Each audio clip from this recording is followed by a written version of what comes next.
Hello guys, hello everyone, welcome back. Today is August 3, 2025. So guys, ito po yung aking niluluto dito. Yan guys, banggit na maliit, may malaki.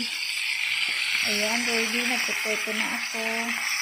At ito yung gusto ni amo ko, yung pulang kanin matamis. Yan yung kanilang kanin dito sa isda. Ayan. So, hindi pa siya ready.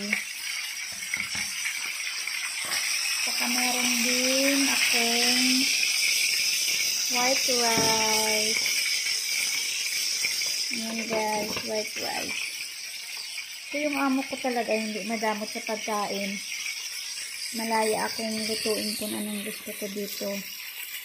Saka hindi siya nagdidiman kung anong lulutuin ko araw-araw. Nakadepende sa akin kung ano yung lulutuin ko. Kung isda ba, manok, or karne, hipon. Marami din kami mga seafoods dito. Kaya aswertihan lang talaga guys. So isa ako sa mga maswerte dahil pinagkatiwala niya sa akin yung kusina. Ako yung tagaluto. Umaga, tanghali, gabi. Ayan. So, bali yung amo ko dito, sinusilbihan ko sila eh.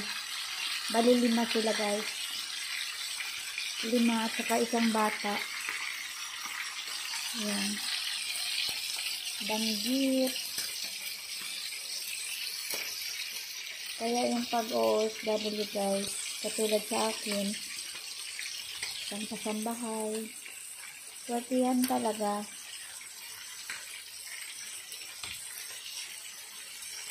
Dito malaya ka rin kumain ng mga seafoods dito dahil kumakain din sila ng seafood.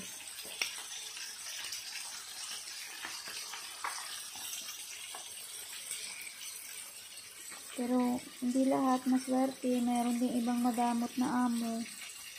Yung tinitipid yung katulong nila sa pagkain. Pero dito hindi. Ako since dumating ako dito, talaga namang open sila sa pagkain.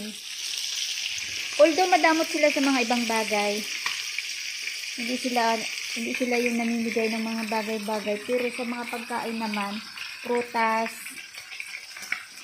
sa pagluluto ng sariling pagkain, kung gusto mo, ayun naman ay open sa akin. So, ito yung perfect talaga na gusto ng amo ko na kanin na matamis. Perfect siya sa itong banggit. Sapi, kung tawagin dito guys, sapi. So, yun lang guys. Thanks for watching. God bless everyone. Happy Friday.